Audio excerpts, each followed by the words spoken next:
24 ya wahitimu wa mitihani ya PSPTB. Kuwapongeza sana wahitimu wote watakaotunikiwa vyeti vya kitaaluma, kwamba mahafali haya yamejumuisha wahitimu wa mitihani ya kitaaluma inayofanyika Novemba 2024, Mei 2025 na Agosti 2025, na pia wahitimu wa mafunzo maalum ya ukaguzi wa mnyororo wa ugavi. Ndugu mwenyekiti, nimefurahi kusikia kwamba leo mahafali inajumuisha wataaluma kuanzia ngazi ya stashahada ya taaluma, shahada ya kitaaluma na shahada ya juu ya kitaaluma ya ununuzi wa ugavi. Jumla yao wanafikia wahitimu 368, ambapo kati yao wahitimu 304 wa shahada ya juu ya kitaaluma ya ununuzi wa ugavi watakula kiapo, ikiwa ni ahadi yao kwa jamii na kwa Mwenyezi Mungu kwamba watatumia taaluma yao na kufanya manunuzi ya kitaaluma kwa weledi, uaminifu na maadili kwa maendeleo ya taifa letu. Hili neno maadili mara nyingi ni muhimu sana. Katika fani hii hakuna kitu kinachotakiwa zaidi kama maadili na uaminifu. Ukitendea haki maeneo hayo mawili, kama alivyosema Prof, sio lazima uwe na cheti tu, lakini moyo wako unasemaje? Uadilifu wako ukoje? Ukijenga uadilifu na uaminifu mkubwa, utaitendea taifa haki. Kwa upande wa serikali na hata pia walezi wa kada hii, swala la maadili na weledi kwenye taaluma tunalichukua kwa uzito mkubwa, kwani limekuwa ni changamoto kubwa kwenye sekta hii ya ununuzi na ugavi. Nina imani kwamba wahitimu wa shahada ya juu ya kitaaluma ya ununuzi na ugavi mtaonyesha uzalendo na utayari wenu katika kulitumikia taaluma na nchi yetu kwa uadilifu na weledi. Hata hivyo, kuna uwiano mdogo kati ya wahitimu wa vyuo ukilinganisha na idadi ya wahitimu wanaosajiliwa na bodi husika. Ndugu mwenyekiti, ili kuendelea kuinua taaluma ya ununuzi na ugavi, tunatakiwa kama bodi ya kitaaluma kuongeza thamani katika mitaala yenu. Mathalan, kuwajengea uwezo wanataaluma wenu na kuendelea kuboresha mitaala ya kitaaluma ili kuendana na kasi ya mabadiliko ya kiteknolojia, na hivyo kuepuka wataalamu kukosa maarifa stahiki. Ndugu mwenyekiti, nimefarijika kusikia kuwa PSPTB imeanzisha mafunzo ya ukaguzi wa mnyororo wa ugavi, hii ikiwa ni sehemu ya utekelezaji wa mtaala wa kitaaluma na vigezo vya usajili kitaaluma. Nitoe wito wa kuwepo kwa ushirikiano baina ya bodi ya wataalamu wa ununuzi wa ugavi na taasisi zote, hususan zilizopo chini ya Wizara ya Fedha, ili kwa pamoja mweke mkakati ya namna bora ya kuwatumia wataalamu hawa katika tasnia ya mnyororo wa ugavi. Ndugu mwenyekiti, eneo la mnyororo wa ugavi limekuwa na changamoto kadhaa, na hivyo kupelekea serikali kuweka nguvu kubwa katika udhibiti wa shughuli za ununuzi wa ugavi.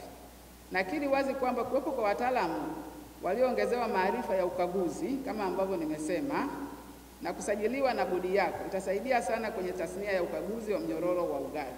Jitihada hizi za bodi zitaongeza tija huku zikibainisha mapungufu na hivyo kuweza kurekebishwa na kuwa imara zaidi. Rai kwa makampuni ya ukaguzi kuona haja ya kuajiri wataalamu hawa ili kuwasaidia katika kutekeleza majukumu ya ukaguzi.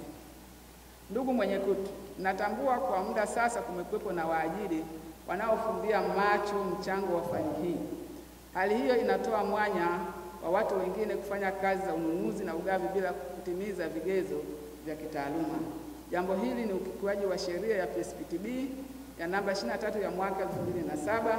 Kupitia hadhara hii na waelekeza waajiri wote hapa nchini wa sekta ya umma na pia binafsi kuzingatia matakwa ya kifungu cha 11 ya sheria hiyo. Niwakumbushe kuwa sheria imeweka adhabu kwa wote watakaobainika kukiuka sheria hiyo. Ndugu mwenyekiti, katika hili ninaagiza bodi yako kuendelea kusimamia utekelezaji wa sheria ya kufanya ukaguzi katika sekta ya umma na binafsi.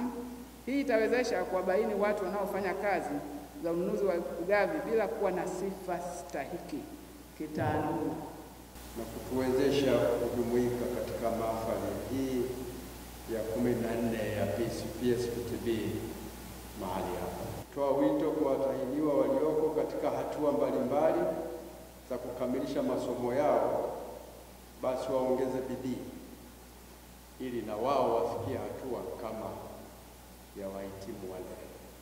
Tumesimamia na kuzingatia miongozo yote ubora kitaaluma kwa muktadha wa mafunzo ya elimu nchini. Kama bodi tumeshirikiana vyema na taasisi na mamlaka zinazoshughulikia kusimamia elimu ndani na nje ya nchi na kuhakikisha wataalamu hao wanakidhi viwango vya ubora katika tasnia ya ununuzi na ugavi. Tunaendelea kuzingatia suala la maadili na weledi katika usimamizi wetu, na hususan katika eneo la utoaji mafunzo ya kitaaluma na usimamizi wa mitihani. Kama bodi ya wakurugenzi tumeelekeza uwepo wa mifumo ambayo inakidhi uwezekano wa uvujaji inazuia uwezekano wa uvujaji wa mitihani hii ya kitaaluma, na naamini hata wahitimu hao tunaowaona leo wanaweza kukiri hii. Kupitia mtaala unaotumika kwa sasa wa mafunzo, tumeweza kutoa mafunzo, kuwapima na hatimaye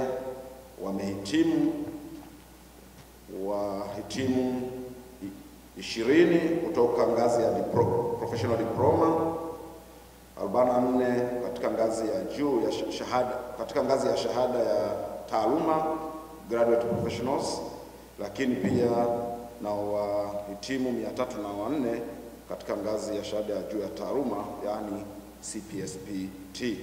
Vile bodi iliendesha mafunzo ya ukaguzi wa wataalamu wa ununuzi na ugavi watakaotumika katika kusaidia ukaguzi katika eneo la utendaji wa mnyororo wa ununuzi na ugavi, ikiwemo miradi na hata kaguzi maalum. Tunaomba kutaarifu kwamba leo wahitimu 131 wako mbele yako, na wao utawatunuku leo na kuwakabidhi vyeti vyao. Jina naitwa CPSPT Dominic Athmani Abdalla, ni mhitimu wa masomo ya CPSP kwa fani ya manunuzi. Tutaisaidia taasisi zetu ambazo tunazifanyia kazi na jamii inayotuzunguka kuhakikisha tunafanya manunuzi yaliyokuwa bora na ambayo yatakidhi viwango vya serikali ambavyo vinahitajika, na tutaisaidia pia serikali kwenye kuhakikisha kwamba miradi yote inayofanyika inakuwa inatumia fedha zile ambazo zimeziandaa.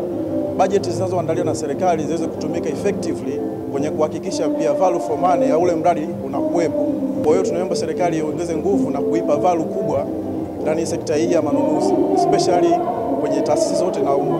Na pia tunaomba serikali iweze kuwasaidia private sector zote kwenye fani za manunuzi, wapewe value kama idara ya manunuzi kufanya maamuzi yao kama idara ya maamuzi. Tunaomba serikali yangu, wizara husika kuhakikisha kwamba hizi ofisi zote za serikali katika kila katika kila kikao cha budget au katika kila maamuzi ya ofisi lazima mtu wa manunuzi awepo, kuweza kuhakikisha kwamba maamuzi yanayotoka pale mtu wa manunuzi anayafahamu na anayafanyia maamuzi na yeye, kwa sababu ukimtenga mtu wa manunuzi kwenye kufanya budget, mwisho wa siku utahitaji tena mtu wa manunuzi kuja kuweka budget yako sawa, kwa sababu lazima yeye pia akupe na ni hitaji muhimu la ofisi.